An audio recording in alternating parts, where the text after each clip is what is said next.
Okay, so here's a view of Goldie from the front, and the one on the right, Jim, you had mentioned. I wonder what his attack angle is.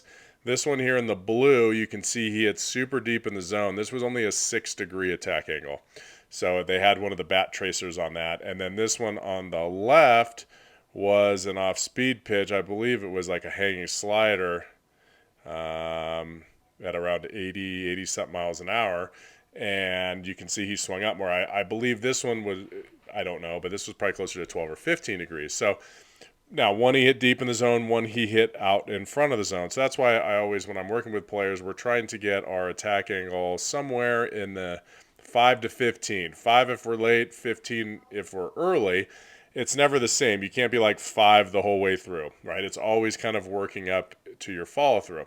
So if we just take a look here, we can see he's really far away from the plate. Like, where do you stand from the plate? Here's the inside corner. I mean, I don't know how many amateur players I work with. There's a lot more out there than I work with that stand almost on the white batter's box line, right? The plate's 17 inches. So there's 17 inches there. He's like 22 inches away from the plate. That's really far. So where are his hands when he hits every single pitch? They're pretty far away from the plate, right? His hands are not in front of his body at all on either of these swings. I mean, you would kind of expect that on an outside pitch, but on a pitch down the middle, which both of these are, he's covering the middle of the zone and his hands are way out away from his body. That's him. And you know what? That's okay. It works for him. So as we go through here, I'm going to just clear some of these marks. Okay. I got to zoom back in. So if we look at this one on the left, we're going to be able to see him from the side here in a second. Okay, so he's going to run around the bases. Everybody loves running around the bases. Isn't that fun? Okay, and then I'm going to center him. So as Jim mentioned, he is a guy that strides early to his toe. So let's, if we look here, well, unfortunately we didn't have a long enough clip, but he steps early and then he stops. And then he just drops his front heel. And as he drops his heel, watch his hands. Again, we're looking on the left side here. Watch his hands. His back knee starts to go, but look at his front arm. Okay, so if I were seeing this, there might be less than, I don't know, 3% of Major League Baseball players that have a front arm that smashes against the chest. Okay? Again, that's right up against his chest. This would be considered kind of an arm bar. An arm bar is not bad if it's back here, okay? But if you start to rotate and then the bicep smashes against your chest, that's not a good move. He gets away with it. Like, he is a special guy. And then as he continues forward, now he's trying to make up space and get his hands there. Okay, he's trying to get his hands back out in front, but he's fighting it. And notice how straight his front arm is. So, most people would see that and be like, "Oh, that's not a good." He does it on every swing. Okay, why do you think he stands so far away from the plate? Because he's not good at keeping his hands close to his body. This move here with his left arm pushes his hands away from his body. So what does he do? He stands a little bit further from the plate. Okay, job well done, Mr. Goldschmidt. I'm trying to remember. Ted Williams broke I believe it was his right arm, so his lead arm. Ted Williams broke his lead arm in the All-Star game. I think it was the All-Star game 1951, 50, something like that. I don't know. He ran into the fence, broke his arm, and when he got back, he said he started, after he was done with rehab, he started pulling everything foul because he was straightening his front arm more than he did earlier in his career before he broke his arm. So what did he do? He moved off the plate and closed his stance a little bit, and then he was able to keep the pitch fair. Okay, that's what he figured out to do. And Goldie kind of has that same move, so he's just a little bit farther away from the plate. If you look at this home run he hit, yes, it was an off-speed pitch. Look how early he was. I mean, he hits this ball way out in front of his front. Look how far in front of his hands the barrel is. Okay?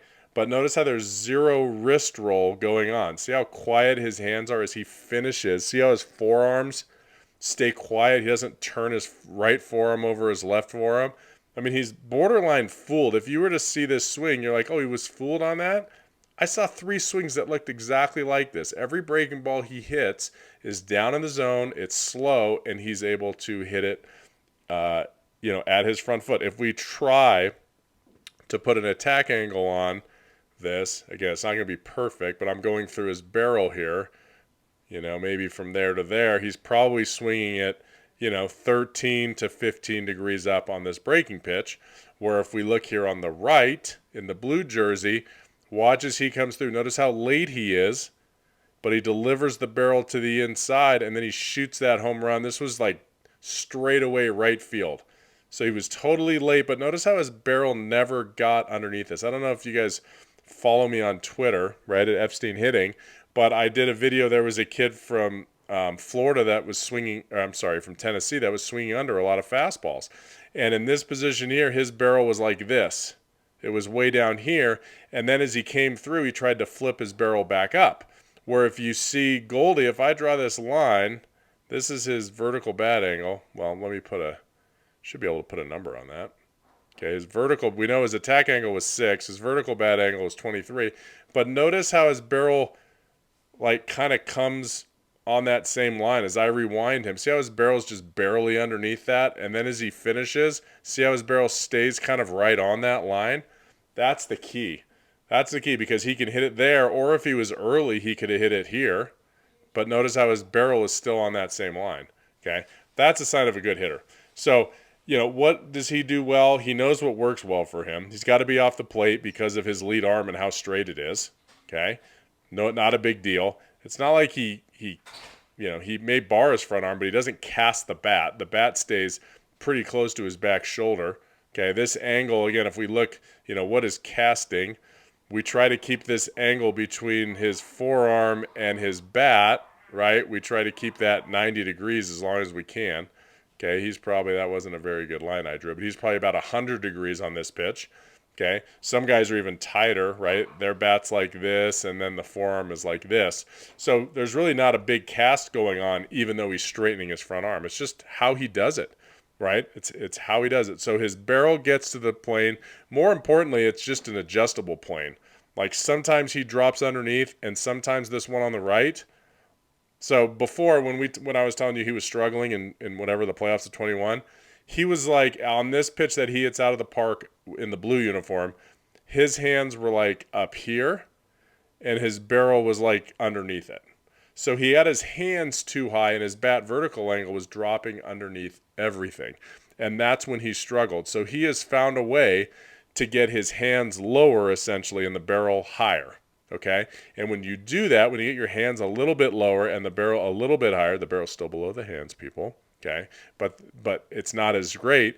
Then he has a vertical bat angle in the 20s instead of one in the 40s. And when he's in the 40s, he was swinging under everything, and he was really frustrated, and he wasn't the Goldie that most people remember. So I'm not sure what caused that, or I'm not sure what got him out of that, but he's obviously a very talented hitter that does tend to swing up a little bit more, but not too much. Okay, if he's going to be exploited, he's going to be exploited with fastballs, and he's going to be a little bit late. And that's why I wanted to put this one here in the blue, because when we're late and we have a barrel plane issue, we miss this ball.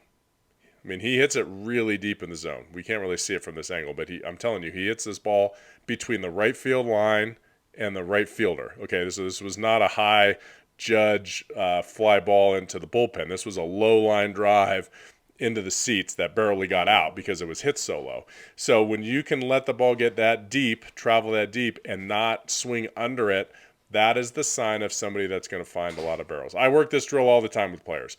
We're going to be late. I usually throw it further outside. We throw it on the outside part of the plate.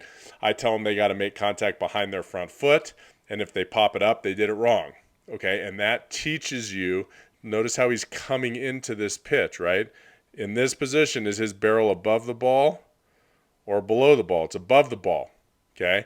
If we come in one more, where's his barrel? Slightly above the ball, okay? And then right at contact, boom, it gets to the ball, to the bottom half of the ball. And that's how you find a lot of barrels and hit above 300 in the major leagues. Really, really important.